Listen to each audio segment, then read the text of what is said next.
Oke. Nah, coba soal nomor 35 ini kira-kira pernyataan dan alasannya benar atau salah? Jenis hewan dan tumbuhan tersebar tidak merata di berbagai tempat di permukaan bumi. Sebab setiap jenis hewan dan tumbuhan mempunyai habitat yang sesuai dengan persyaratan hidupnya. Bentar. Jenis hewan berbeda yang sesuai dengan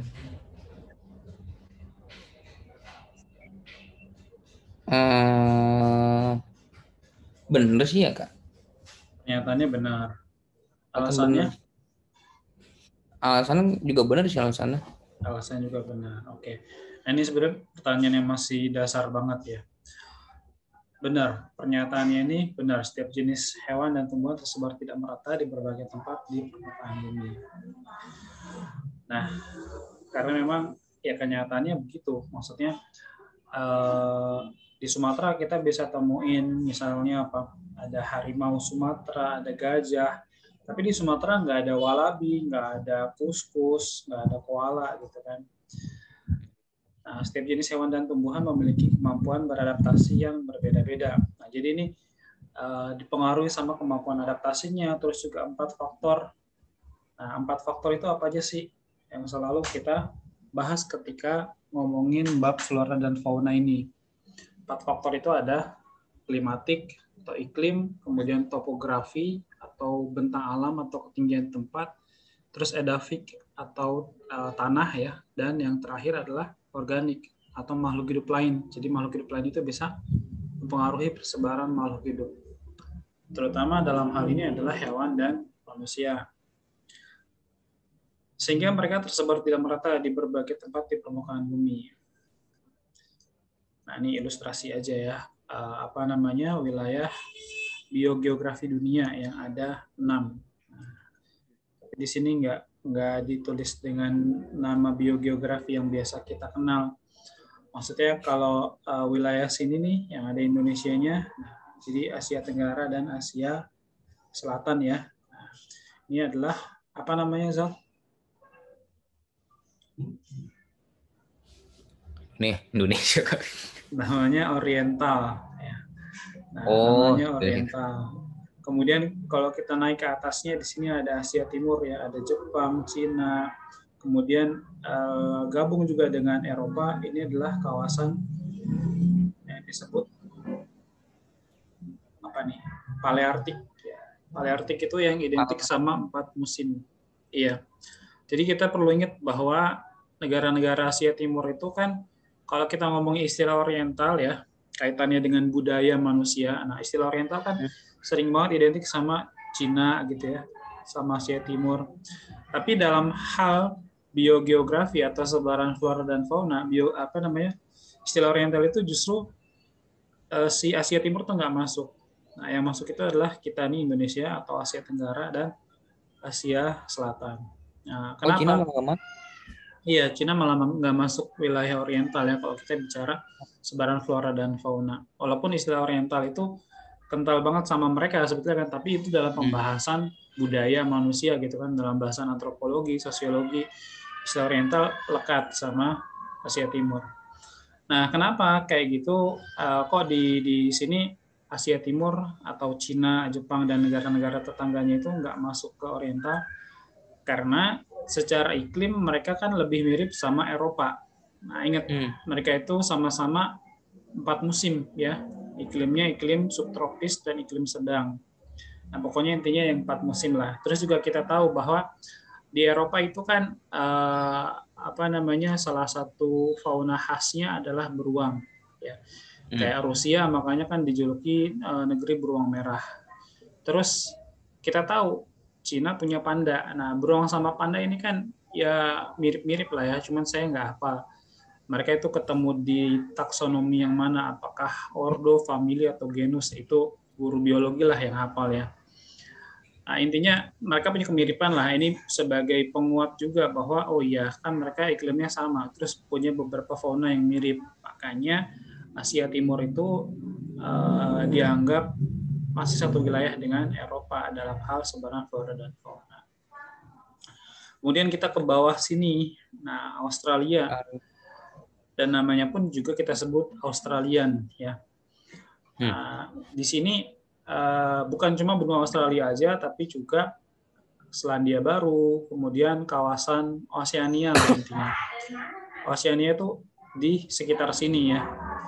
Nah, jadi fauna khasnya kita tahu nih hewan-hewan berkantung ya. Nah, termasuk juga tadi kelupaan disebut Indonesia bagian timur juga masuk ke sini. Nah, jadi Indonesia itu bagian barat sama tengah masuknya ke oriental, tapi bagian timur masuknya ke Australian atau Australis. Nah, kenapa? Karena memang Papua itu dulunya pernah nempel dengan benua Australia. Nah, makanya mereka kan punya banyak kemiripan, bahkan ras manusianya aja kan mirip ya. Maksudnya saudara-saudara kita yang ada di Papua secara fisik itu kan mereka mirip sama orang-orang aborigin, suku aslinya Australia gitu ya. Kemudian kita geser lagi ke sini. Nah, Afrika. Afrika ini namanya adalah Ethiopian ya. Ethiopian. Wilayahnya kita sebut dengan Ethiopia. Nah, ini biar apa namanya? Saya tambahin coret-coretan aja deh biar lebih enak ya. Pakai warna yang lebih mencolok. Nah, ini tadi wilayah Indonesia Asia Tenggara dan Asia Selatan adalah Oriental. Ini pakai warna apa ya biar lebih. Asia Selatan tuh kayak India. Oh, itu India masuk selatan. Iya.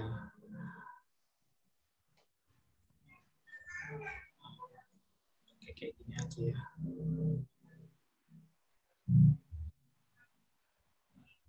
Udah, ini aja deh. Kemudian tadi yang udah kita sebut, berikutnya di sini ada Palearktik ya. Nah, ingat Palearktik itu yang 4 musim. Jadi, Amerika masuk juga ya, Kak?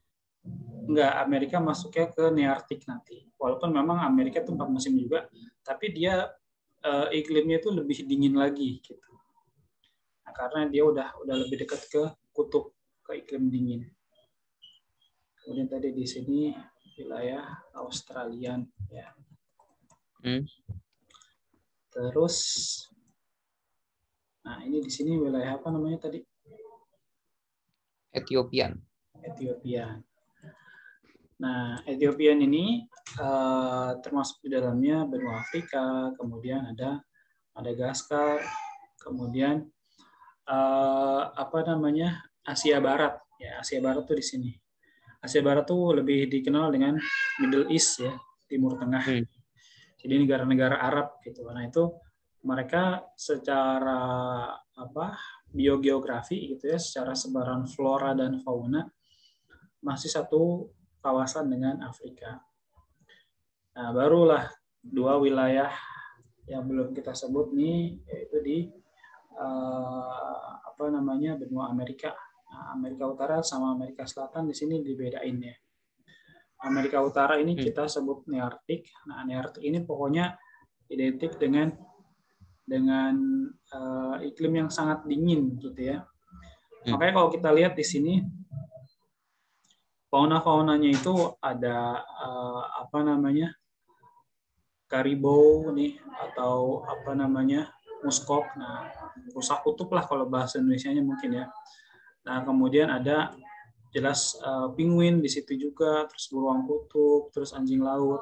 Nah, pokoknya semua termasuk juga bison ya. Oh iya, tadi sorry, saya sebut muskok itu miripnya dengan bison, bukan rusa kutub ya. Nah, jadi muskok sama bison itu mirip.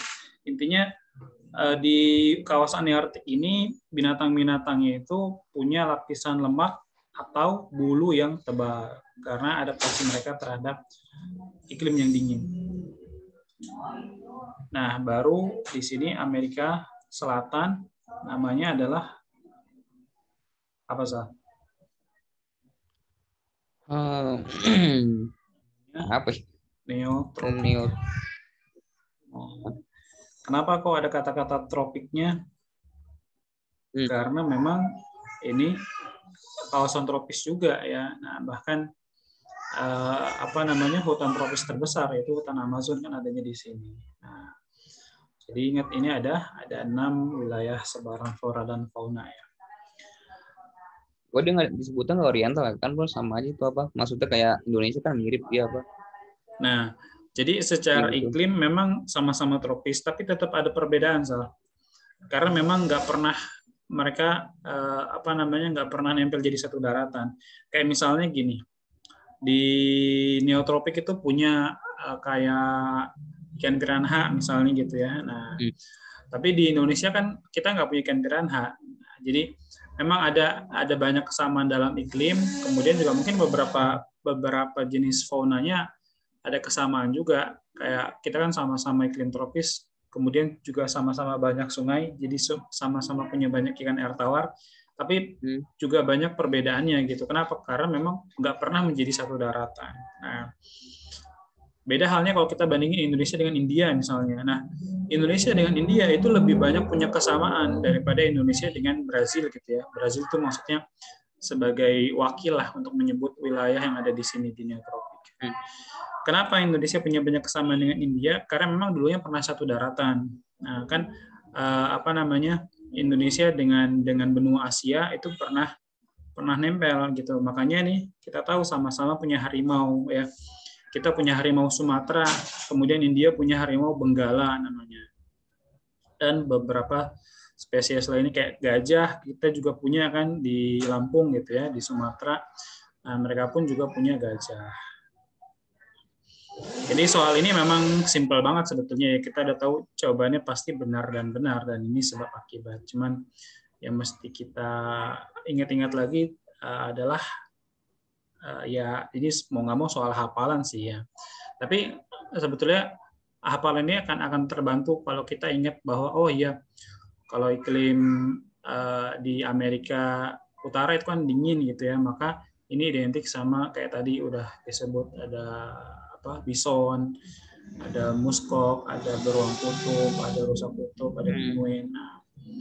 Dan juga misalnya wilayah Afrika. Nah, ingat aja karakter-karakter di film Madagaskar, ya kan? Nah, Madagaskar sendiri kan pulau di sebelahnya benua Afrika atau yang secara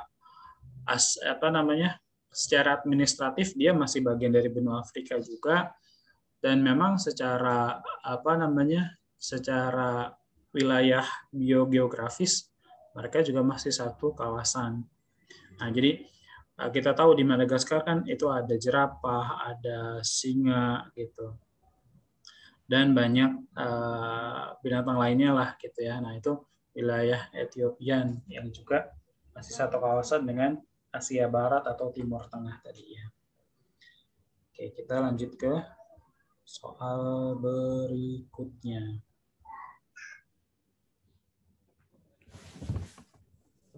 Nah, kita beralih ke bab dinamika kependudukan. Coba Asa. Upaya untuk memperkecil dampak negatif tinggi pertumbuhan penduduk kota dan luas pemukiman di daerah pinggiran adalah upaya untuk dampak negatif tingginya pertumbuhan penduduk kota dan luas pemukiman di daerah pinggiran adalah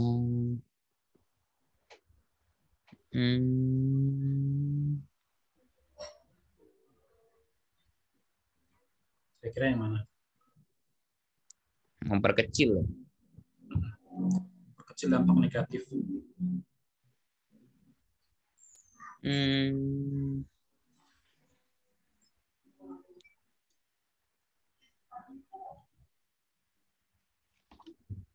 Wah, perubahan ini juga nih. Yang A ya.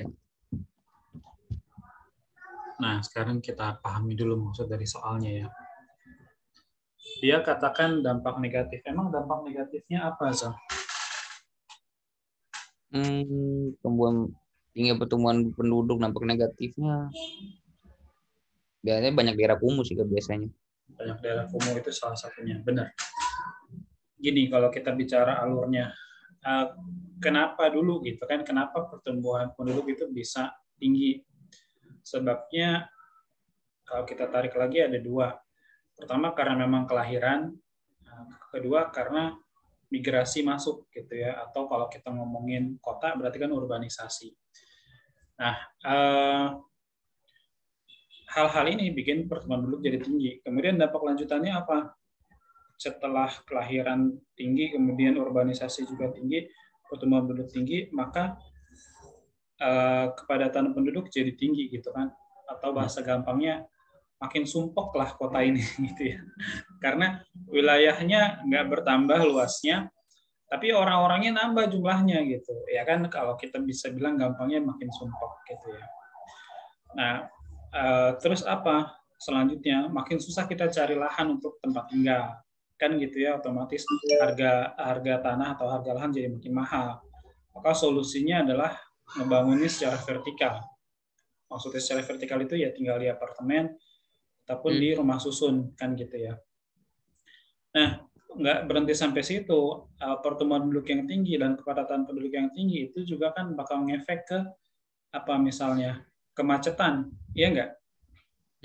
Karena banyak orang, kemudian banyak yang bekerja, banyak yang keluar rumah, apalagi kalau misalnya mereka itu banyak yang tinggalnya di tempat yang jauh dari tempat kerja gitu. Ya, misalnya kerjanya di SCBD, tapi rumahnya di Bekasi atau rumahnya di Tangerang atau di Bogor, di Depok. Nah, itu kan bakal bikin banyak orang yang datang ke Jakarta kan gitu ya. Otomatis ya bisa terjadi kemacetan karena kapasitas jalan di Jakarta ini tidak bisa menampung volume kendaraan yang lalu lalang gitu. Nah, itu dia. Lahan makin mahal, kemudian kemacetan semakin parah, terus bisa nambah pengangguran juga nggak?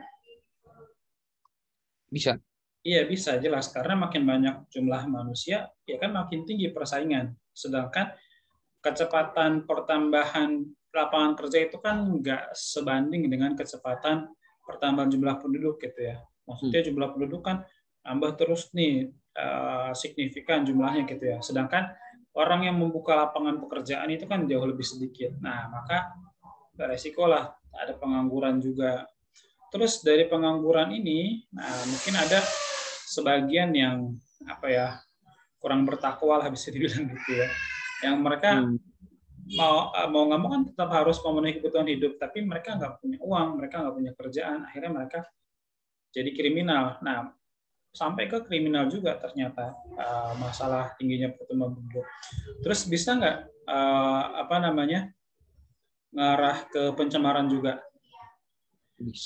Bisa, karena mereka misalnya nih datang ke Jakarta nih orang dari desa, kemudian nggak punya skill, nggak punya modal, terus menganggur, maka mereka pun nggak bisa memenuhi kebutuhan yang memadai lah gitu ya, baik sandang, pangan, dan papan. Akhirnya apa? Tinggalnya di kolong jembatan, tinggalnya di pinggir kali misalnya gitu ya. Itu kan di tempat-tempat yang nggak seharusnya, maka nanti bisa juga menimbulkan pencemaran. Nah, jadi kompleks banget masalahnya ternyata. Dari satu sebab yang tadi tingginya pertumbuhan penduduk di kota gitu ya. Nah, maka efeknya banyak tadi. Nah, di sini terus solusinya yang mana? Tadi saya sempat sebutin kan pengangguran, iya, pencemaran, iya. Terus apakah itu yang kita pilih atau yang lain? Kira-kira yang mana, Sal? Tadi kamu pilihnya yang mana? Yang A ya? Yang ada tadi. Alasannya apa? Itu kalau misalkan bikin industri di pinggir kota kan jadinya yang orang-orang jadi ada yang lari ke pinggir kota bukan ke pusat kotanya gitu. Soalnya kan udah ada industri di pinggir kota. Oh iya, bisa juga sih sebenarnya itu. Nah, memang lagi-lagi kita apa namanya kembali lagi, maksudnya ini adalah soal sosial gitu atau ini ilmu sosial yang bisa abu-abu banget gitu. Maksudnya mungkin perspektif si A jawabannya A, perspektif si B jawabannya B gitu. Nah, jadi coba kita lihat di sini pengembangan industri di pinggiran kota dengan alasan tadi dengan adanya industri di pinggir kota jadinya itu di pusat kotanya jadi nggak terlalu padat gitu ya, nggak terlalu tinggi penduduknya. Bisa juga sih. Memperkecil dampak pencemaran lingkungan. Nah, ini bisa kita pilih nggak?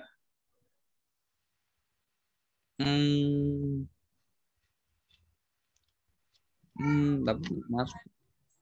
Tapi Kalau ini, berarti udah kena dampak negatif itu. nah ini bisa kita bilang nggak bisa dipilih. Kenapa? Karena ini kan cuma salah satu, ya nggak?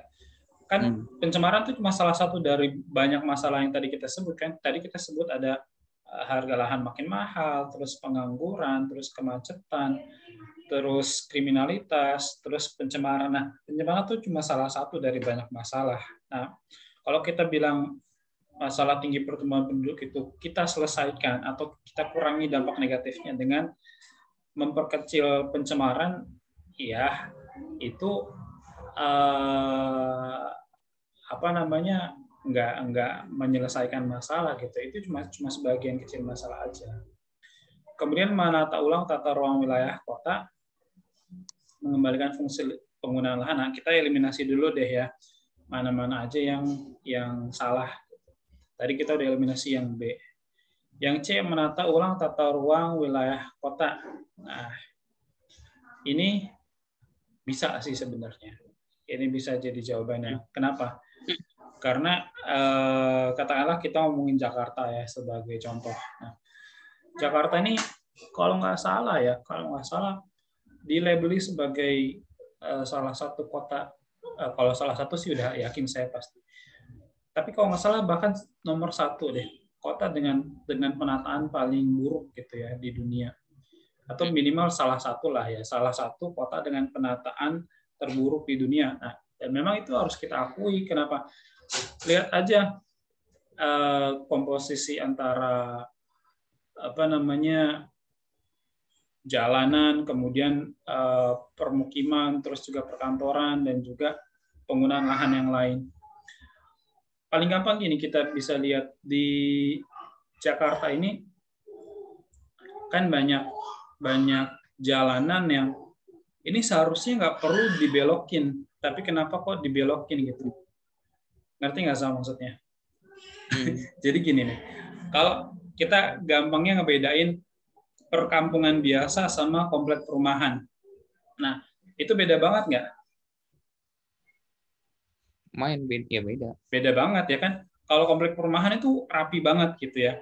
Semua jalannya sama-sama lurus, lebarnya sama, bahkan buat kita yang mungkin nggak biasa masuk bisa keder karena lah ini sama semua jadi bingung. Nah, tapi kita nggak ngomongin itunya, kita nggak ngomongin bingungnya.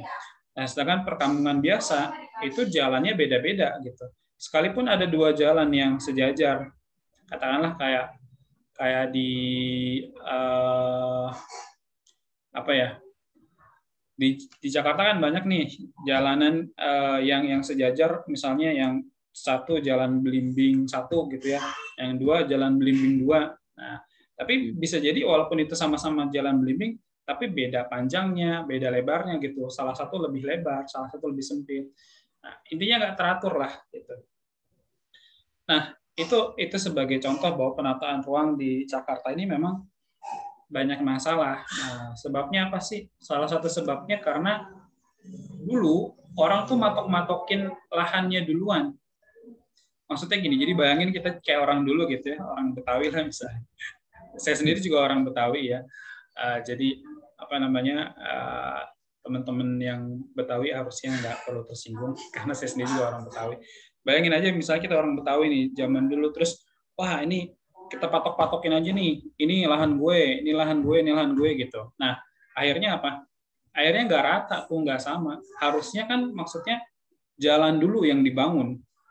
Jangan bagi-bagi lahan dulu. Iya, jangan lahan masing-masing dulu gitu kan. Nah, itulah kenapa tata ruangnya juga jadi berantakan. Terus juga tadi saya sempat bilang, banyak jalan yang seharusnya nggak perlu belok, tapi itu jadi belok.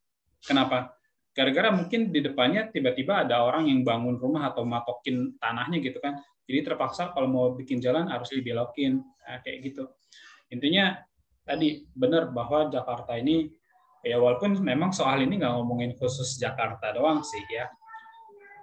Tapi katakanlah kita ngomongin tempat tinggal kita, Kita harus akui bahwa Jakarta ini semeraut banget penataan ruangnya. Nah, terus memang penataan ruang yang ditata ulang itu bisa jadi solusi memperkecil dampak negatif tingginya pertumbuhan penduduk. Bisa. Karena apa? Karena misalnya kayak salah satunya kan mungkin pemerintah bisa memfokuskan pembangunan permukiman secara vertikal gitu. Maksudnya secara vertikal kayak tadi udah saya sebut rumah susun, kemudian apartemen gitu. Tujuannya apa? Tujuannya supaya kita ini nggak semakin khawatir kehabisan lahan. Karena kan apartemen dengan luas misalnya cuma sekian ribu meter persegi, tapi itu bisa menampung orang yang sangat banyak gitu. Nah, bayangin kalau itu dijadiin komplek perumahan biasa, yang mana rumahnya itu istilahnya rumah tapak lah gitu ya, rumah landed house, rumah-rumah biasa yang memang mereka itu nempel di tanah. Nah, ini kan dengan luas yang sama pasti daya tampungnya lebih sedikit kalau yang rumah tapak gitu. Kemudian juga banyak solusi lain lah gitu dalam. Jadi kalau kita ngomongin tata ruang wilayah kota kan ini soal yang kompleks banget, yang di dalamnya ada banyak hal.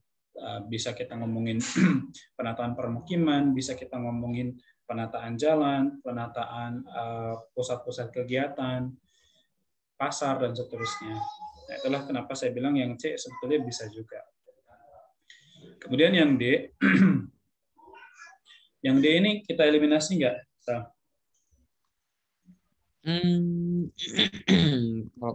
Kalau kata saya kayaknya eliminasi. Iya, eliminasi benar. Karena mengembalikan fungsi penggunaan lahan itu kan sama aja kita bilang ya udah kita kembaliin lagi kota ini menjadi desa gitu. Kita kembaliin lagi daerah yang udah terbangun ini menjadi lahan pertanian. Ya itu bukan solusi lah, ya kan?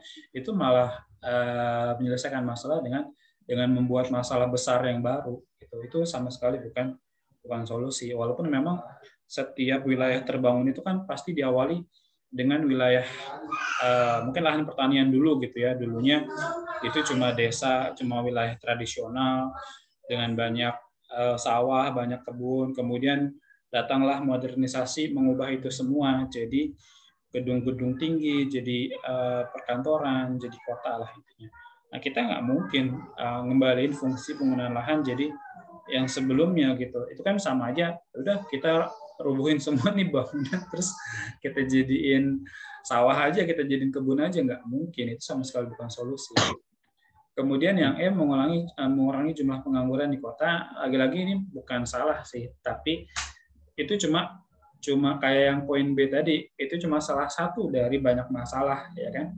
Pengangguran, pencemaran, kriminalitas, harga lahan yang mahal dan seterusnya itu masing-masing cuma satu cuma satu dari banyak masalah. Nah, maka kita eliminasi juga yang E. Terus jawabannya yang mana dong? Yang A atau yang C? Waduh. Nah, jadi saya pribadi menganggap benar tadi yang pendapat Afzal juga, pengembangan industri di pinggiran kota dengan alasan kalau industri di pinggir kota itu terbangun, harapannya di pusat kota itu nggak terlalu padat. Nah, tapi kenapa kok saya lebih milih yang C? Karena gini,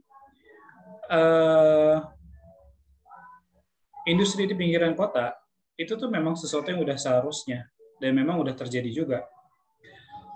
Maksud saya gini, kita menemu nggak pabrik di misalnya Jakarta Selatan atau Jakarta Pusat gitu, di SCBD, di pusat-pusat perkantoran, nggak mungkin kita temuin kegiatan industri kan, gitu.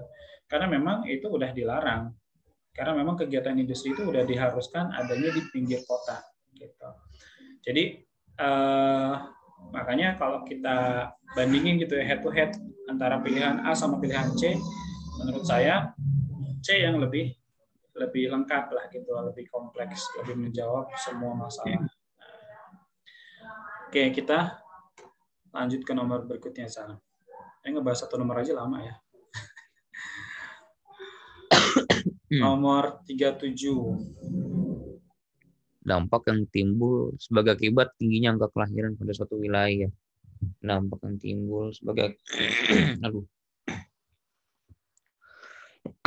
Nggak enak mengeluarkan.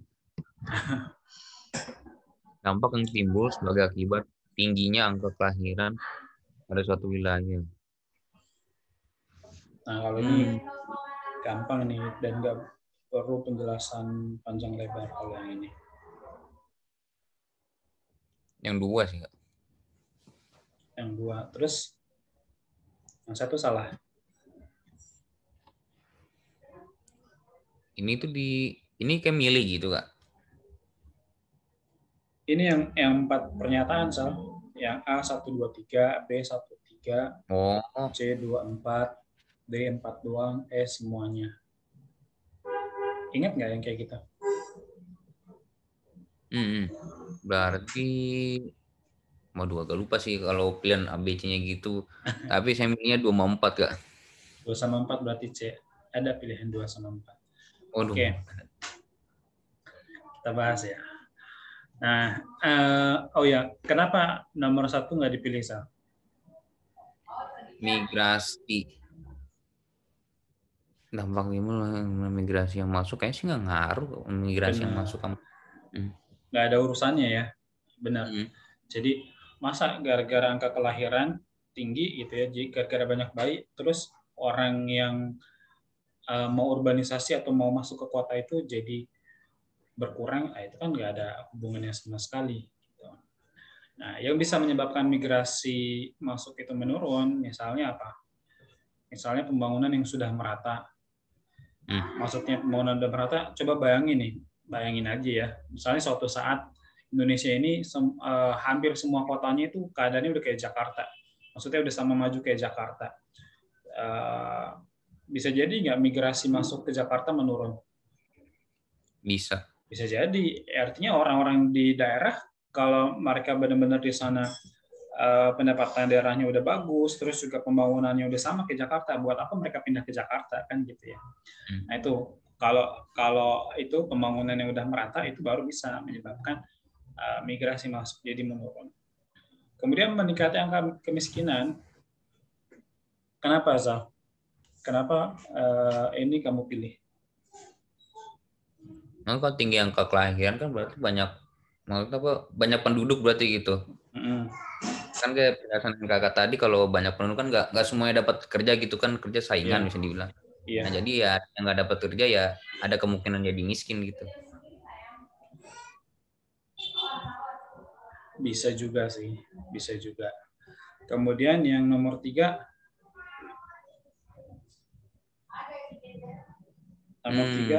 benar atau salah? Wah, nomor 3 menurunnya angka harapan hidup. Wah, tapi ada benernya juga ya nomor 3. Masa? Ada hubungannya nggak? Tinggi kelahiran. Angka harapan hidup itu apa, Sal? Kayak angka harapan hidup tuh kayak gimana jelasinnya ya? Bisa juga. Harapan hidup tuh kayak usia rata-rata atau panjang usia rata-rata penduduk di suatu negara gitu ya. Misalnya Indonesia ini sekitar 70-an tahun. Nah, artinya orang Indonesia tuh biasanya hidupnya sampai angka segitu gitu. Nah, dan angka 70 tuh udah lumayan bagus sih sebenarnya ya. Udah menengah lah. Kalau yang tinggi itu negara-negara maju gitu, bisa sampai 80-an.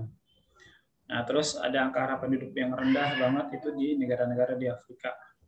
Itu bahkan cuma di angka 40-an. Nah, artinya apa? Itu rendah banget. Bayangin aja gini, kita di Indonesia pagi-pagi dengar pengumuman dari masjid gitu ya. Innalillahi wa inna ilaihi raji'un, telah meninggal si fulan pada usia 40 tahun. Nah, reaksi kita biasanya gimana? Dengar 40 tahun itu.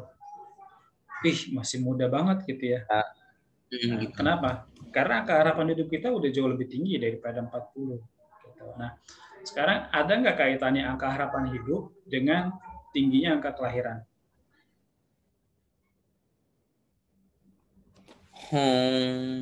Nggak ada ya. Nggak ada. Sama sekali nggak ada. Nah, angka harapan hidup ini kaitannya dengan apa? Kaitannya dengan, ini kan berarti ngomongin hal-hal yang bikin orang itu usianya panjang, yang bikin orang usianya jadi pendek kan gitu. Kira-kira hal-hal apa aja?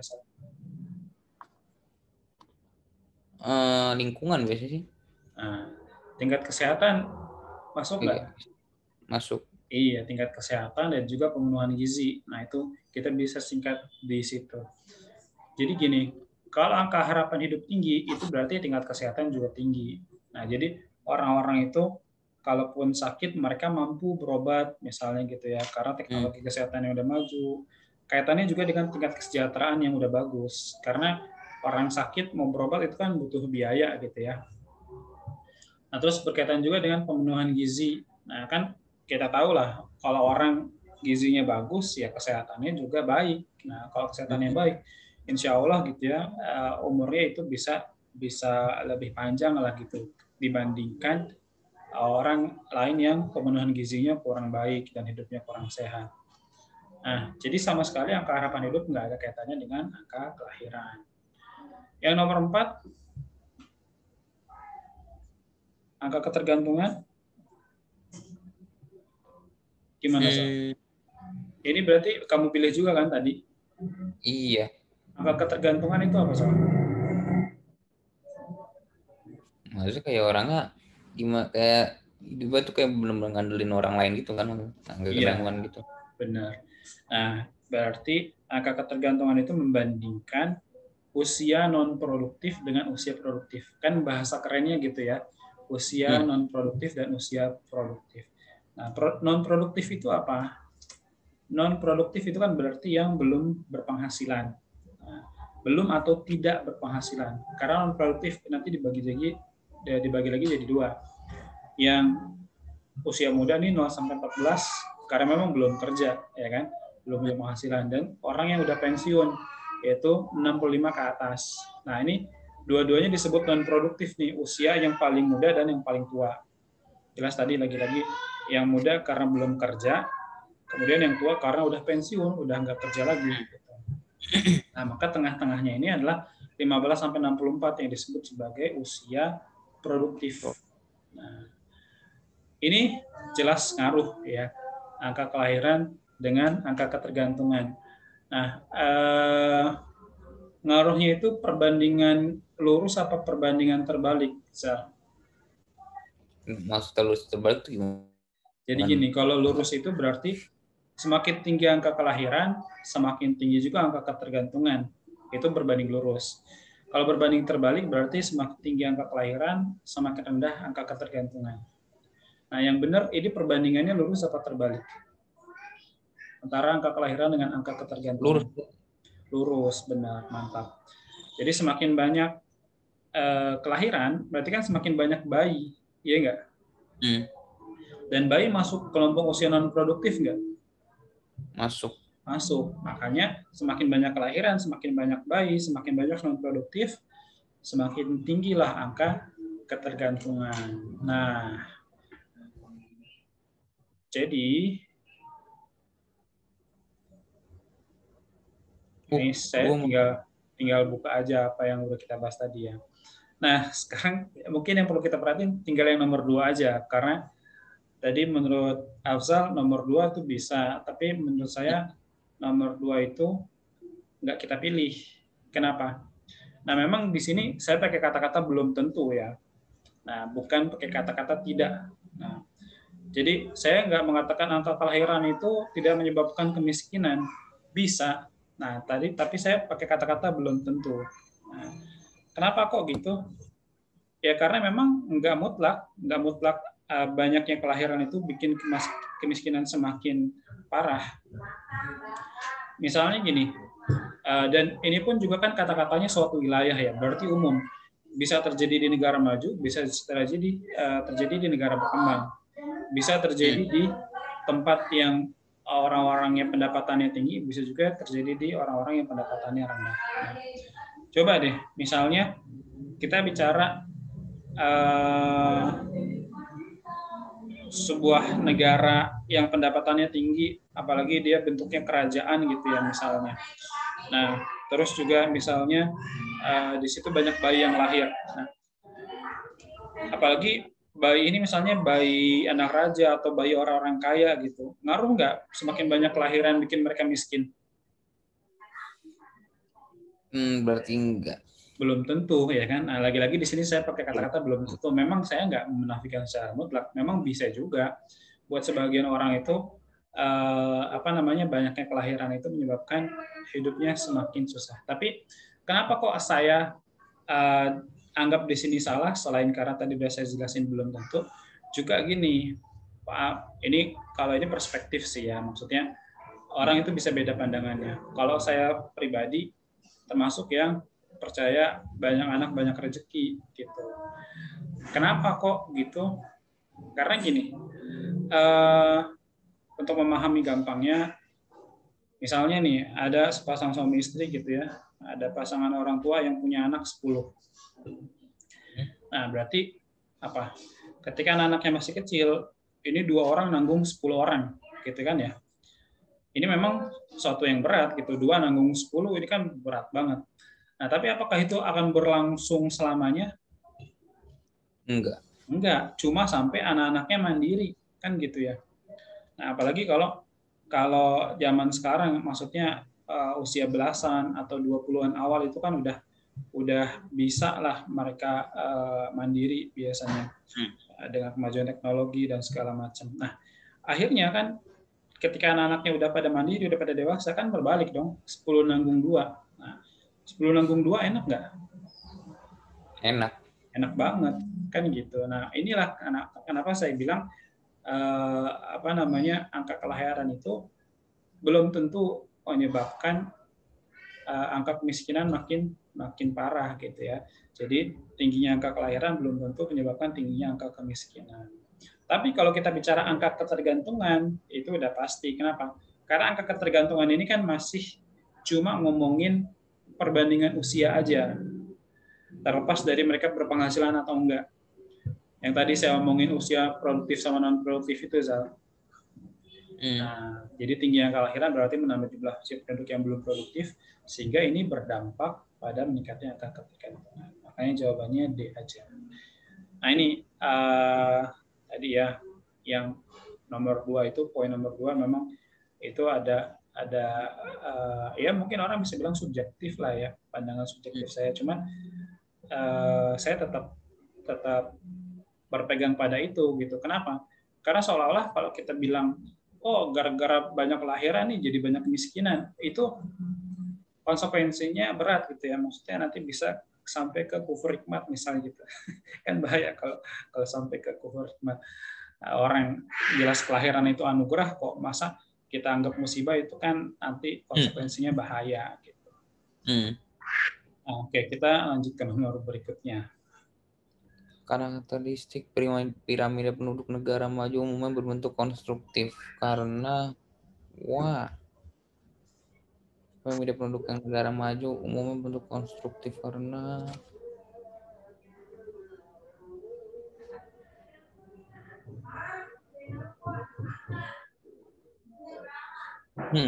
apa ya?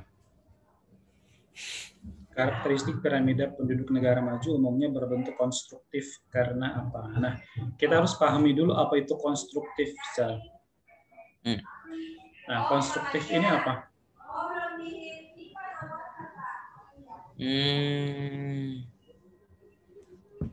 Bentuk kayak gitu ke apa? Ya, jadi piramida penduduk itu ada 3 bentuk, Zal.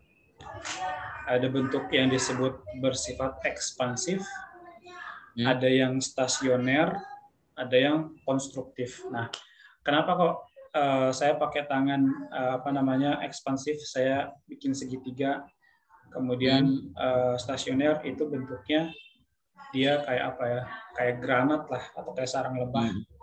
Kemudian konstruktif itu bentuknya dia lebar di atas. Nah, ini ngomongin bentuk-bentuk piramida penduduk kaitannya dengan perbandingan penduduk berdasarkan usia, dan juga kaitannya dengan perbandingan kelahiran dengan kematian. Nah, mungkin saya pakai apa namanya? Pakai slide lain dulu deh. Nah, saya coba browsing gambar dulu biar gampang. Baru nanti saya ketikin ciri-cirinya. Kita ambil yang ini aja nih.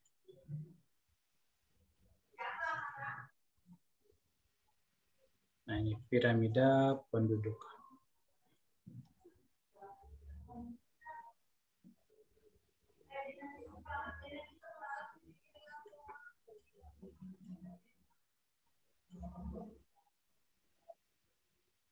Yang pertama, piramida penduduk muda. Nah, ini biar lebih enak, kita kecilin, terus kita pisahin.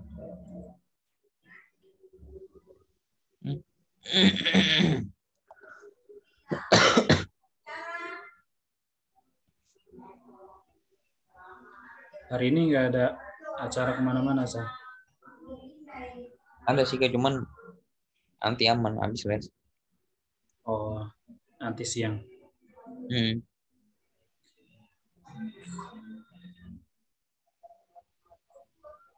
Nah, ini bentuk yang pertama kita sebut sebagai piramida penduduk muda.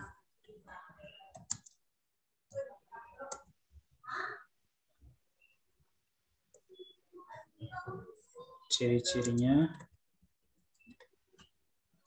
pertama, kenapa kok disebut piramida penduduk muda? Ya karena memang didominasi sama usia muda.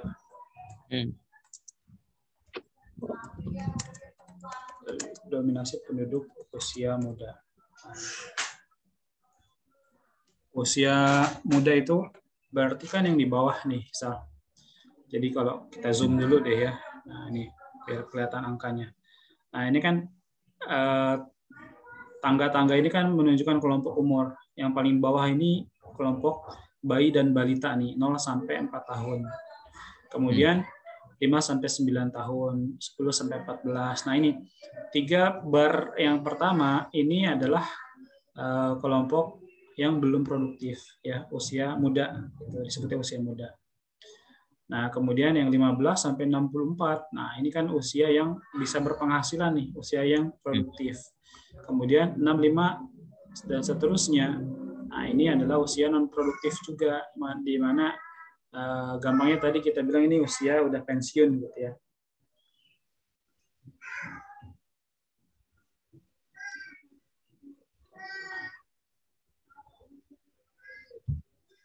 Didominasi penduduk usia muda. Kemudian ciri berikutnya adalah di sini kelahiran tinggi, kematian juga tinggi. Nah, kok kematian juga tinggi, tapi di sini di gambarnya makin ke atas malah makin mengecil gitu ya, bukannya kematiannya rendah. Nah, jadi makin ke atas semakin mengecil itu maksudnya adalah jumlah penduduk usia tuanya lebih sedikit karena saking tingginya kelahiran. Gitu. Nah, pun juga walaupun sama-sama tinggi, kalau kita bandingin antara kelahiran dengan kematian gitu ya, kita bandingin secara langsung head to head angkanya, itu ternyata tetap berbeda. Angka kelahiran tetap lebih banyak dibanding angka kematian. Nah, sehingga jumlah penduduknya di bawah aja deh. Sehingga jumlah penduduknya itu bersifat ekspansif. Nah, ekspansif itu artinya bertambah terus. Itu mohon maaf ya kalau ada suara bocil nyanyi. Ya, anak saya baru pulang habis olahraga. Nah, dan ini umumnya dimiliki negara berkembang. Nah, umumnya dimiliki negara berkembang. Jadi negara berkembang itu kan kelahirannya biasanya tinggi gitu ya. apa faktornya ya banyak, karena ya termasuk kayak orang Indonesia misalnya pandangan banyak anak banyak rezeki, yang saya sendiri setuju sama pendapat itu, sama pandangan itu. Terus apa misalnya pendidikan yang rendah gitu ya. Tapi bukan saya katakan gara-gara pendidikan rendah terus kelahiran tinggi, sebenarnya enggak. Lebih kayak kita ingat aja deh, atau kita bayangin aja zaman dulu, zaman kakek nenek kita atau buyut-buyut kita. Itu kan zaman dimana belum kayak sekarang nih. Maksudnya kalau sekarang orang mau nikah aja dikasih banyak syarat ya kan. Harus sekolah dulu, harus kuliah dulu, harus kerja dulu. Nah, padahal itu kan nggak ada di, kalau kita ke KUA aja gitu, kita tanya penghulu, emang ada Pak syarat-syarat kayak gini? Nggak ada sebenarnya ya kan. Tapi itu syarat-syarat yang dibikin sama orang-orang modern zaman sekarang. Nah, sehingga sekarang tuh nikahnya lebih tua usianya, sehingga kelahiran pun lebih sedikit dibanding zaman dulu. Kalau dulu kan karena nikahnya usianya lebih muda, karena mereka nggak punya kewajiban seperti kita orang zaman sekarang. Nah, makanya pun nikahnya muda, terus kelahirannya lebih tinggi. Oke, ini ya yang perlu kita tandain di sini kata ekspansifnya, karena kita lagi ngomongin 3 bentuk piramida penduduk dengan sifatnya, ekspansif, stasioner, dan juga konstruktif. Ya. Oke, sekarang yang kedua. Nah, yang kedua ini kita bisa bayangin bentuknya itu lebar di tengah gitu, Zal. Walaupun ini nggak lebar di tengah ya, ini cenderung hampir rata lah gitu dari atas ke bawah. Ya, maksudnya dibandingin gambar 1 dan gambar 3, ya kan? Gambar yang tengah-tengah ini nih cenderung rata dari atas ke bawah. Nah, tapi intinya di sini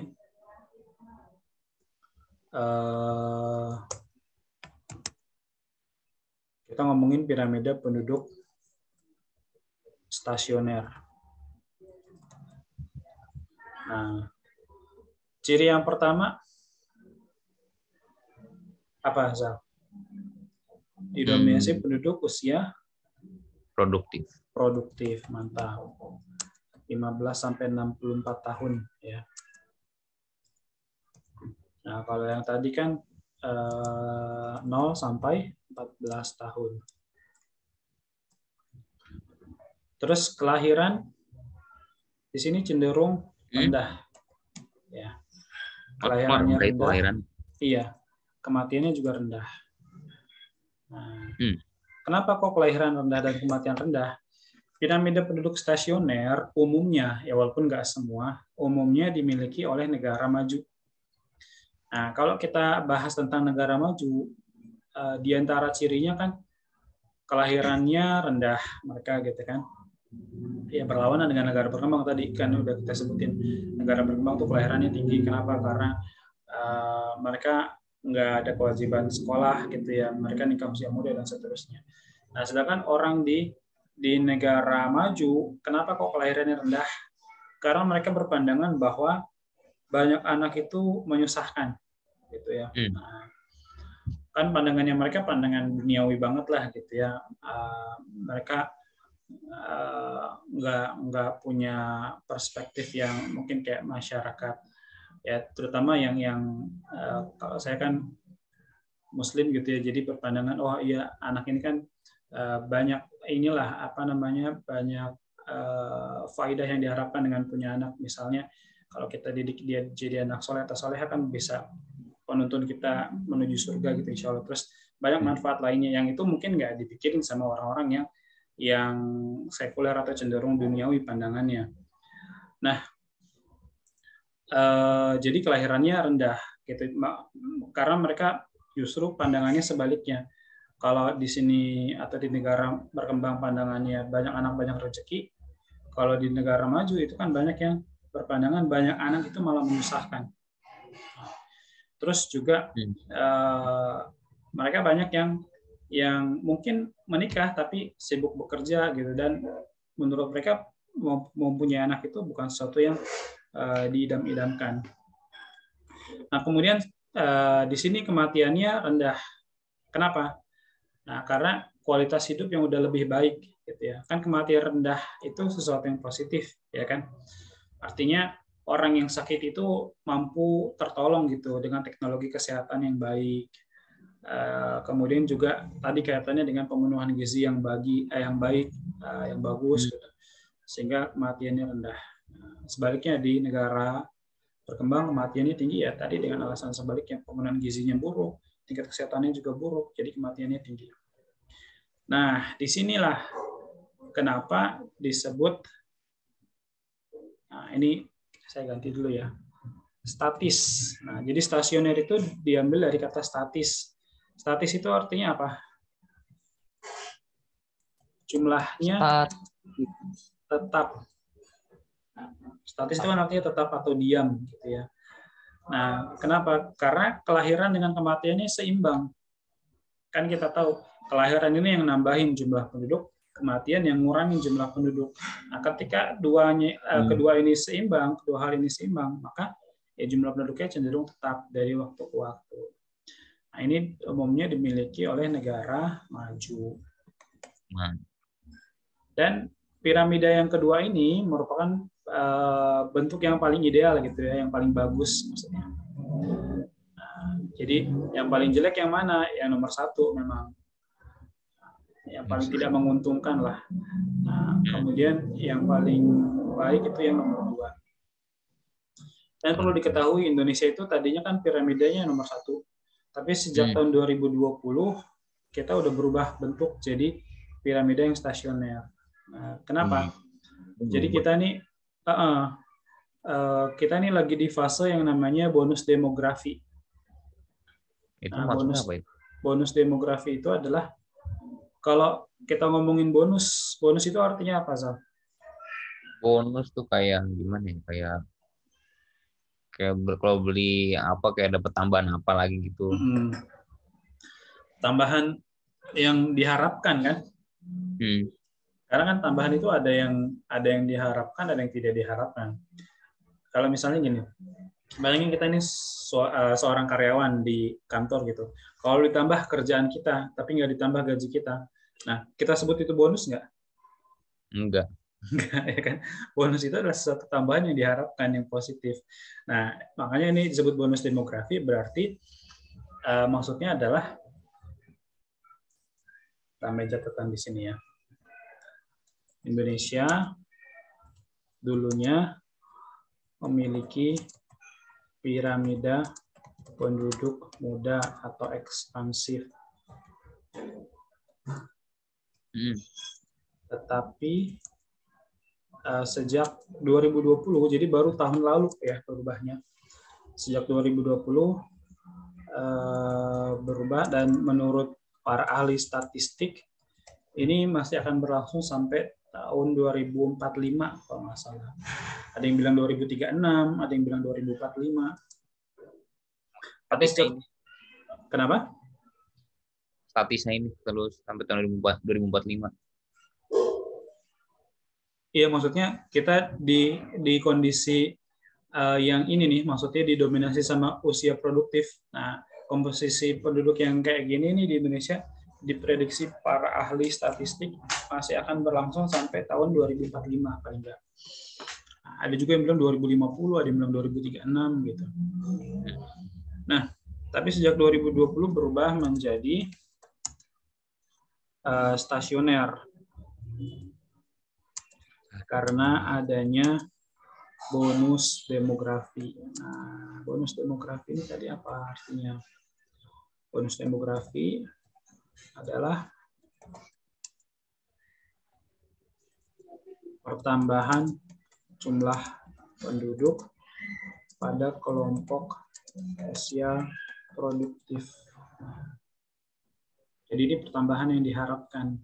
Nah, jadi kita nih, kan kita masuk usia produktif ya. Auslan sekarang umurnya berapa? 17. 17, berarti masuk produktif kan? Walaupun statusnya masih siswa SMA gitu. Tapi secara pembagian kelompok umur udah masuk kelompok usia produktif. Nah, kelompok usia kita nih sekarang lagi yang dominan nih di Indonesia. Jadi sekarang tuh kalau kita bandingin jumlah anak yang 0 sampai 14, terus jumlah usia tua 65 ke atas itu lebih sedikit dibanding yang 15 sampai 64-nya. Nah, sekarang kita bahas yang ketiga nih. Nah, yang ketiga inilah yang ditanyain di soal tadi ya, yaitu namanya piramida penduduk yang konstruktif atau piramida penduduk tua. Dan semua cirinya ini bertolak belakang atau berkebalikan dengan yang pertama ya. Nah, kalau yang pertama tadi kan didominasi penduduk usia muda. Berarti yang ini didominasi penduduk usia tua. Usia tua berapa tadi, Sa? Berarti 65 sampai 7 sampai seterusnya berarti. Iya, 65 ke atas. Nah, kemudian kelahirannya rendah berarti.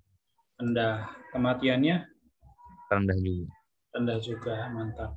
Jadi ini juga umumnya dimiliki sama negara maju ya.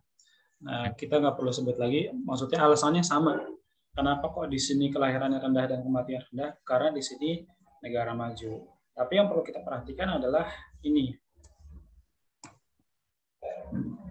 Kelahirannya di sini lebih sedikit daripada kematian.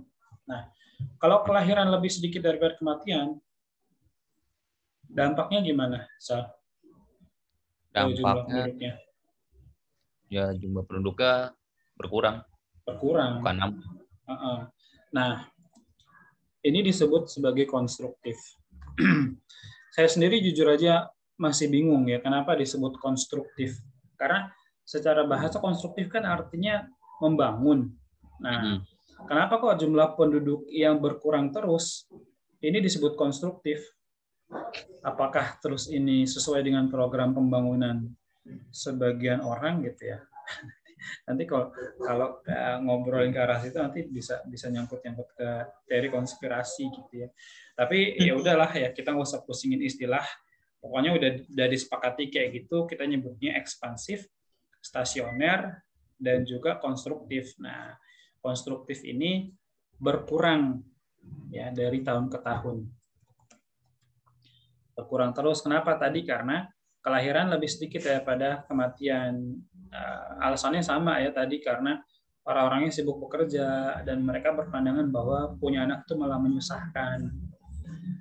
Nah, gitu Sal. Ini penjelasan tentang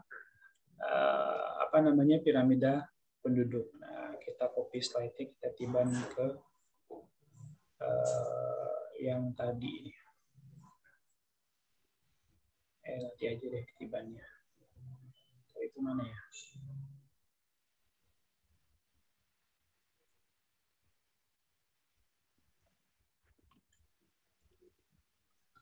Nah, dari penjelasan barusan, maka kita bisa jawab soal ini dengan pilihan yang mana?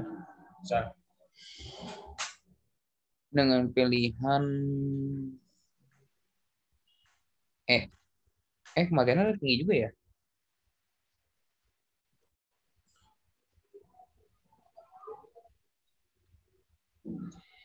Nah, konstruktif tadi gimana? Penduduk tuanya lebih banyak sih, penduduk tuanya. Nah, penduduk tuanya lebih banyak. Terus kelahiran rendah, kematian rendah, gitu kan? Terus kelahiran lebih sedikit daripada kematian. Nah.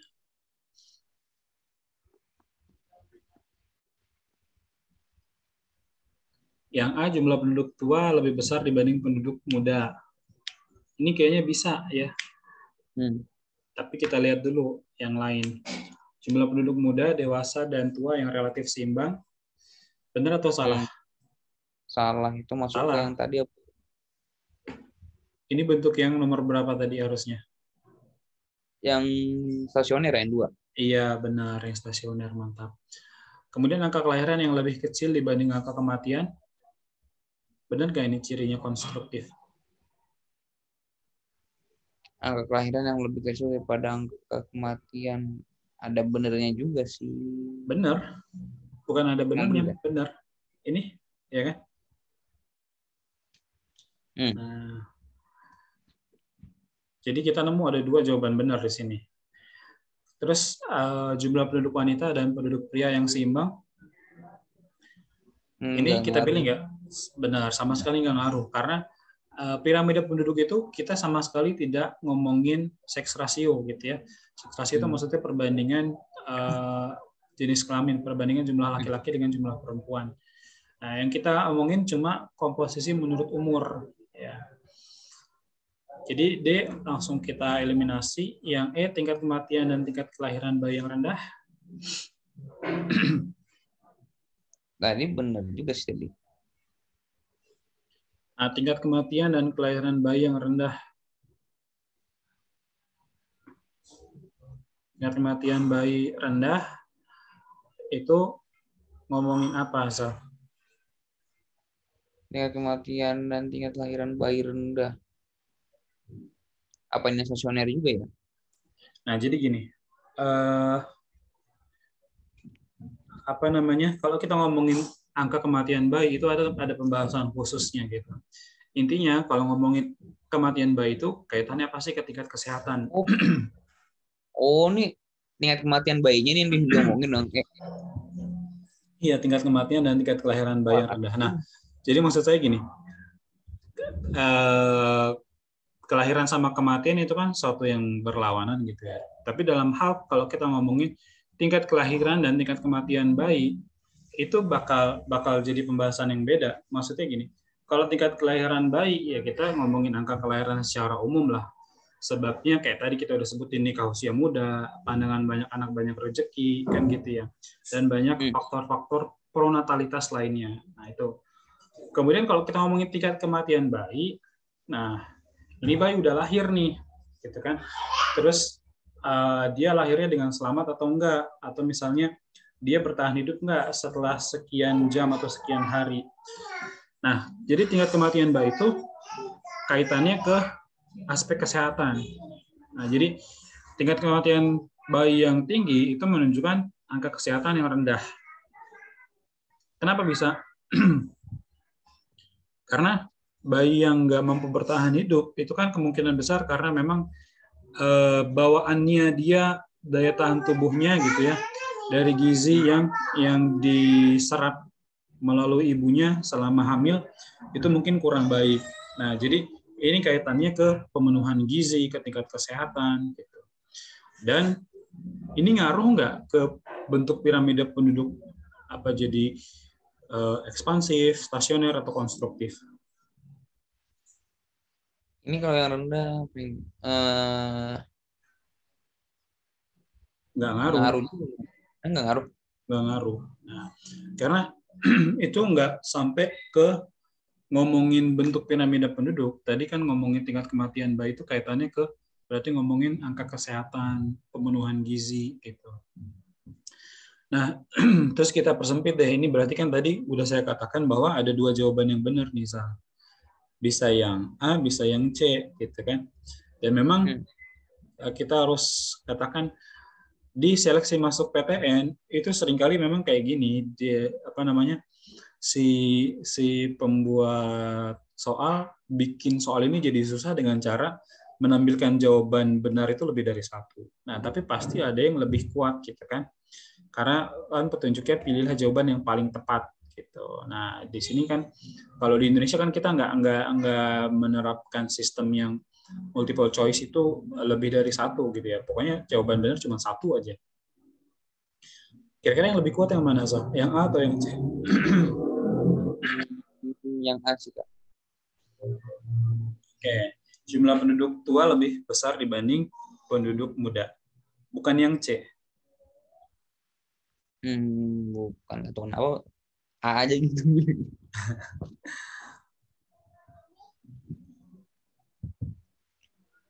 Nah, piramida penduduk negara maju yang berbentuk konstruktif dicirikan dengan jumlah penduduk usia tua yang dominan.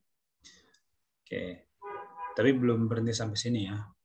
Keadaan ini membuat piramida penduduknya lebar di bagian atas. Nah, seperti ditunjukkan di ilustrasi ini. Terus, komposisi penduduk negara maju menjadi seperti itu adalah karena jumlah kelahiran lebih sedikit dari jumlah kematian. Nah, loh, kalau kita cuma baca sampai kalimat yang ini, kalimat yang awal doang, maka kita bakal jawab yang A, gitu kan? Tapi coba deh, kita cari lagi sebabnya. Kenapa kok penduduk tua lebih banyak daripada penduduk muda? Maksudnya, lagi-lagi nih, kalau kita kan tadi ya, kita udah sepakat bahwa jawaban benar tuh bisa A, bisa C. Nah, kita tabrakin deh ini, kita head to head, A sama C mana yang lebih kuat. Nah, dalam hal ini karena pertanyaannya karena, ya kan, di akhir kalimat kan dia nanya karena, berarti dia nanyain sebab. Mana yang lebih awal? Jumlah penduduk lebih besar, jumlah penduduk tua lebih besar dibanding penduduk muda, atau angka kelahiran kecil dibanding angka kematian? Mana yang lebih menjadi sebab? Ya benar, C yang jadi sebabnya. Yang C, itulah kenapa. Nah, gara-gara angka kelahirannya lebih kecil dibanding angka kematian, ya makanya penduduk mudanya sedikit, penduduk tuanya lebih banyak jumlahnya, gitu. Nah, di sini kita bisa lihat penyebabnya adalah orang-orang di negara maju banyak yang menunda kelahiran atau bahkan tidak menginginkannya, maksudnya menginginkan punya anak gitu ya. Karena pandangan mereka tentang mengurus anak menyusahkan dan seterusnya. Ini membuat jumlah penduduk mereka semakin lama akan semakin berkurang. Jadi gini, Zal, kalau kita nemu jawaban benar lebih dari satu, langsung deh kita korek-korek deh gitu ya, ini kira-kira mana sih yang lebih kuat, terus kita balikin lagi aja ke soalnya. Soal ini nanyanya tentang apa? Nah, ternyata kalau kita ulangi lagi membacanya, nah, tadi kan ada kata karena, berarti kan nanyain sebab. Mana yang lebih menjadi akar atau menjadi sebabnya? Itu kelahiran yang lebih kecil dibandingkan angka kematian. Oke, kita lanjut ke nomor berikutnya. Jadi, enaknya soal atau bab dinamika kependudukan itu kayak gini, soal maksudnya bisa kita analisis gitu ya dengan pemahaman dan nggak terlalu menuntut banyak hafalan lah gitu ya. Ya walaupun memang istilah-istilah ini mesti kita ketahui juga gitu. Maksudnya kalau di awal-awal kan kita ketemu istilah ekspansif, stasioner, konstruktif, kan awalnya ya ini mau nggak mau dihafalin dulu. Terus setelah kita pelajari, oh kenapa disebut ekspansif? Karena dia expand tuh bertambah terus gitu ya. Kenapa disebut stasioner? Karena dia statis, dia tetap jumlahnya. Nah kalau udah sampai di level yang itu, oh kita udah memahami, maka otomatis insya Allah bakal ingat terus gitu. Itulah kenapa banyak guru yang bilang jangan dihafalin tapi dipahamin kan gitu ya. Ya walaupun memang awalnya harus dihafalin dulu gitu kan istilah-istilahnya. Kenapa kok disebutnya itu? Oke. Sekarang nomor 39 coba Sal. Ciri-ciri negara yang memiliki piramida penduduk konstruktif yang tadi juga adalah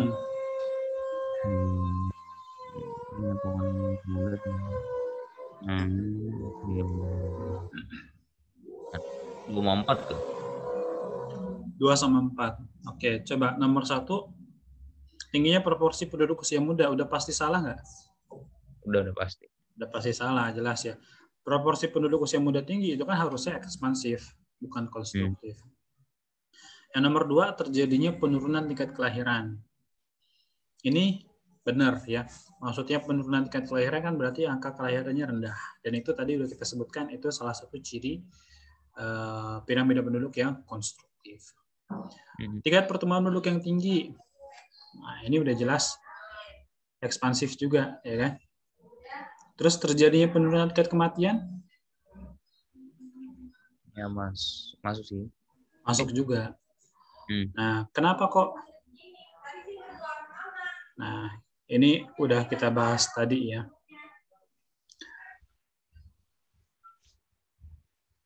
Nah, jadi gini, kenapa kok terjadi penurunan tingkat kelahiran kita pilih? Karena ingat bahwa negara maju itu kan kelahirannya rendah. Nah, dengan alasan yang lagi-lagi mereka menganggap punya anak itu menyusahkan, mereka itu workaholic, itu kan lebih suka bekerja, dan seterusnya dan seterusnya. Kemudian kenapa angka kematiannya itu menurun juga?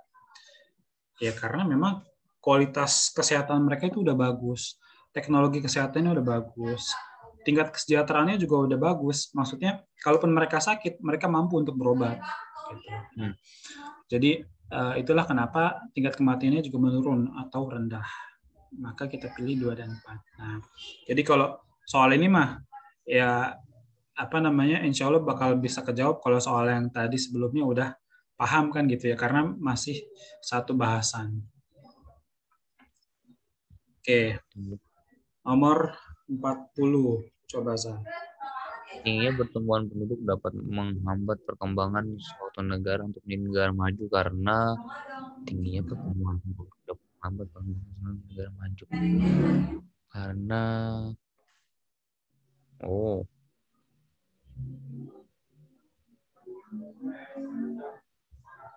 Nah, ini sebetulnya konsepnya mirip dengan soal-soal sebelumnya tadi ada nih. Yang tadi sempat saya bilang, angka kelahiran itu nggak bikin angka kemiskinan. Gitu. Soal yang itu tadi ingat nggak? Beberapa soal sebelumnya. berarti yang B, angka beban kelangsungan hidup tinggi. Iya, mantap.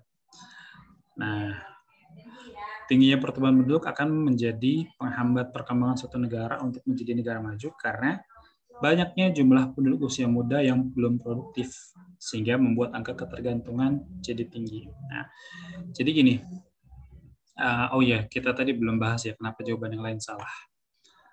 Yang A, kenapa salah, Zal?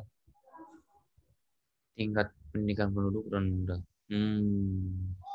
Enggak sih, harusnya enggak. Nggak ada hubungannya, ya enggak? Maksudnya gini, pertumbuhan penduduk tinggi, terus apakah bikin pendidikan penduduk jadi rendah? Nggak ada urusannya, ya kan? Nah, kenyataannya gini, kalau kita sebut negara dengan penduduk terbanyak dunia, Cina pertama, ya kan? Apakah pendidikan mereka menyedihkan? Enggak.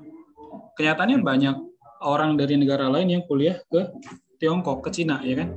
Kemudian yang kedua India. Apakah pendidikan di India itu menyedihkan? Enggak juga, ya kan? Maksudnya ada negara-negara lain yang lebih menyedihkan lagi. Yang ketiga Amerika Serikat. Amerika Serikat negara maju.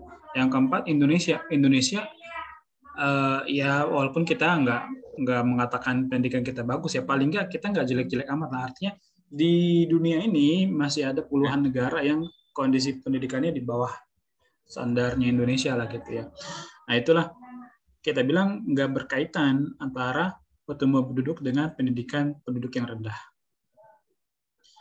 Kemudian yang B udah jelas jawabannya ya. Kemudian yang C kenapa kita nggak pilih?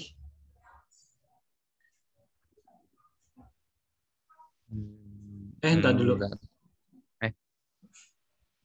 Nah, iya yang C nggak kita pilih ya, karena kalau kita bandingin C sama B ya jelas yang B yang benar, angka ketergantungan tinggi gitu, bukan proporsi penduduk muda tinggi. Walaupun sebetulnya ya saya baru nggak di sini ada celah juga sih, bisa jadi benar juga. Kenapa kok saya jadi bilang ini bisa benar juga? Angka ketergantungan tinggi gara-gara apa? Iya, benar sih penduduk orang-orang yang masih muda. Gara-gara usia non produktifnya juga tinggi kan gitu ya. Nah jadi ternyata yang C itu bisa juga ya. Bahkan dia lebih ngakar gitu. Dia lebih lebih menjadi sebab lah gitu, gara-gara proporsi penduduk muda tinggi jadinya angka ketergantungannya tinggi. Kemudian yang C pendapatan per kapita rendah ini juga nggak kita pilih gitu ya, karena belum tentu Tadi saya sempat bilang kalau dia anak raja gimana, kalau dia anak bangsawan gimana, walaupun kelahirannya banyak tapi ya mereka tetap aja pendapatannya tinggi. Kemudian lapangan pekerjaan semakin sempit. Ini mungkin iya tapi nggak secara langsung. Jadi yang benar-benar berkaitan itu yang B. Yang B. Sebenarnya yang C ya. Ini kita bisa ralat nih. Karena ya harus apa namanya? Konsisten lah. Maksudnya kayak tadi kita ketemu soal sebelumnya tuh, yang mana tuh? Yang kita head to head antara A sama C tadi ya. Nah, ini jumlah penduduk tua lebih besar dibanding penduduk muda, angka kelahiran lebih kecil dibanding angka kematian, kan kita jawab yang C gitu. Karena ini yang lebih menjadi sebab. Ya harus konsisten. Kalau cara menjawab, cara berpikir yang kayak gitu, ini pun juga harus kita jawab di pilihan jawaban yang C, berarti ya proporsi penduduk muda tinggi, sehingga angka ketergantungan jadi tinggi. Nah inilah, kalau kurang teliti tuh kayak gini. Jadi soal seleksi masuk PTN bisa jadi pertanyaannya sebetulnya gampang, tapi pilihan jawaban yang bikin itu jadi susah gitu ya. Maksudnya kok jawaban benernya lebih dari satu nih, terus mana yang lebih benar, yang lebih tepat. Oke. Kita lanjut ke soal berikutnya. Nah, di sini ada istilah faktor penarik. Faktor penarik yang menyebabkan terjadinya perpindahan penduduk dari kota ke desa. Dari kota ke desa malah. Kota ke desa adalah ya walaupun ini jarang terjadi ya. Cuma sebagian kecil orang aja yang melakukannya. Misalnya memang dia aslinya dari kampung gitu, terus dia mengadu nasib ke kota. Nah setelah pensiun dia balik lagi ke kampung, kan bisa jadi. Tapi cuma sebagian kecil yang kayak gitu. 1, 2, 3. 1, 2, 3, oke. Jadi gini Sal, kalau kita ngomongin perpindahan penduduk atau mobilitas penduduk, itu ada istilah faktor pendorong sama faktor penarik. Nah, kita harus pahami ini dulu. Faktor pendorong sama faktor penarik itu beda, walaupun sama-sama penyebab. Bedanya apa? Nah, konsep dorong sama tarik dulu deh, kita harus pahami dulu. Bayangin ada gerobak deh ya, gerobak nasi goreng misalnya. Apa bedanya dorong dengan tarik? Kalau dorong dari belakang, kalau tarik dari depan. Iya, mantap. Kalau dorong itu berarti munculnya dari tempat asal. Oh iya benar. Kalau tarik itu berarti kan dari depan atau dari tempat tujuan. Nah, ini maksud saya. Jadi faktor pendorong itu adalah penyebab-penyebab yang muncul dari tempat asal. Nah, jadi misalnya nih, kita bicara contoh yang lain dulu ya, biar paham. Kan yang lebih banyak terjadi urbanisasi daripada ruralisasi. Maksudnya penduduk dari desa ke kota, ya kan? Yang lebih banyak terjadi kan perpindahan dari desa ke kota, bukan dari kota ke desa kan? Nah, sekarang kita bicara sebabnya. Tadi kita udah ambil contoh urbanisasi. Tempat asalnya kan desa, tempat tujuannya kota. Nah, faktor pendorong urbanisasi berarti hal-hal yang muncul dari desa. Apa aja, Sal? Yang nyebabin di urbanisasi ya, yang dari desa. Ini saya sambil ketikin deh ya, biar kita nggak ngawang-ngawang. Jadi, faktor penyebab perpindahan penduduk. Nah, terbagi menjadi faktor pendorong dan faktor penarik. Nah, faktor pendorong itu tadi apa? Faktornya berasal dari tempat asal. Iya, munculnya dari tempat asal, dan ini biasanya merupakan hal-hal yang tidak menyenangkan atau hal-hal yang negatif. Jadi menyebabkan seseorang itu terdorong gitu ya. Nah, jadi kan bayangin deh kayak misalnya kita nih pindah gara-gara didorong sama orang. Nah, itu kan kayak berarti kayak kita diusir gitu. Bukan sesuatu yang diharapkan berarti kan gitu ya. Kalau ditarik, nah kalau kita ditarik sama orang jadi kita pindah itu kan gara-gara berarti ada sesuatu yang diharapkan. Nah, itu analoginya lah ya biar lebih memahami. Sehingga terdorong untuk keluar. Nah, kemudian faktor penarik ini sebaliknya. Berarti muncul dari tempat tujuan dan merupakan hal-hal yang menyenangkan atau menarik. Nah, coba deh. Kalau kita sebut sesuatu menarik gitu, interesting, itu pasti konotasinya ke sesuatu yang positif dong, iya nggak? Nah, biasanya kan gitu. Jadi hal-hal yang menarik, yang menyenangkan. Gitu. Nah, kalau kita ambil contoh, contohnya di atasnya aja deh.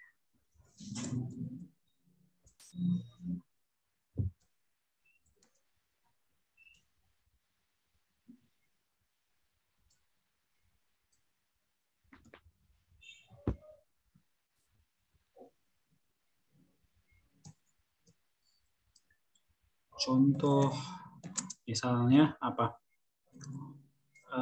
Faktor pendorong urbanisasi apa aja, Sal? Biasanya mungkin ini kali ya apa? Kayak gajinya kurang gitu. Iya. Di tempat itu kayaknya. Upah yang minim gitu ya. Terus kurangnya lapangan pekerjaan.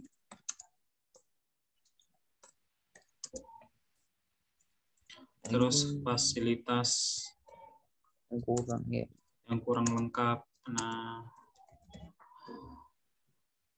maka kalau kita kasih contohnya di sini, urbanisasi juga faktor penarik urbanisasi. Nah, apa aja yang bikin orang-orang desa tertarik untuk datang ke kota? Ya berarti kita sebutin aja lawannya ya. Upah yang lebih tinggi, kemudian pekerjaan yang beragam, dan fasilitas yang lebih lengkap. Jadi ini Zal, yang kita harus pahami dulu tentang faktor pendorong dan faktor penarik dalam perpindahan penduduk.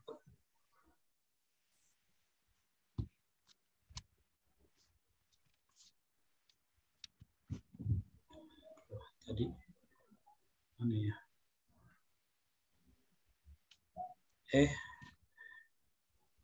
Ini ya benar ya. Nah berarti nomor 1 benar. Nah sekarang kita ini dulu, kita tegaskan dulu. Ini kan ngomongin faktor penarik perpindahan dari kota ke desa. Berarti ini ngomongin hal-hal yang ada di kotanya atau di desanya, Sal? Di desanya. Di desanya. Benar kayak di desa harga tanahnya murah? Iya. Iya jelas lebih murah ya kan daripada di kota. Kenyamanan hidup yang tinggi? Iya, maksud benar lebih tenang. Jadi kan jauh dari hiruk pikuk, kemacetan, polusi kan gitu ya. Nah, harga tanah murah karena memang kepadatan penduduk yang rendah, terus kenyamanan hidup yang tinggi karena jauh dari hiruk pikuk masalah perkotaan kayak tadi kemacetan, polusi, terus ikatan kekeluargaan yang tinggi. Kita tahu bahwa di desa itu kan lebih guyup gitu ya, lebih akrab, rasa kebersamaannya tuh lebih kuat dibanding di kota yang cenderung individualis. Terus keamanan hidup yang terjamin ini juga relatif atau cenderung benar lah ya. Nah, karena ya faktanya kan kriminalitas di desa itu lebih rendah ya daripada di kota. Nah, mungkin karena tuntutan hidup di desa itu nggak setinggi tuntutan hidup yang ada di kota. Jadi ini semuanya benar. Jawabannya E. Nah, ini udah jam 10.32. Sampai sini ada yang mau ditanyain nggak, Sal?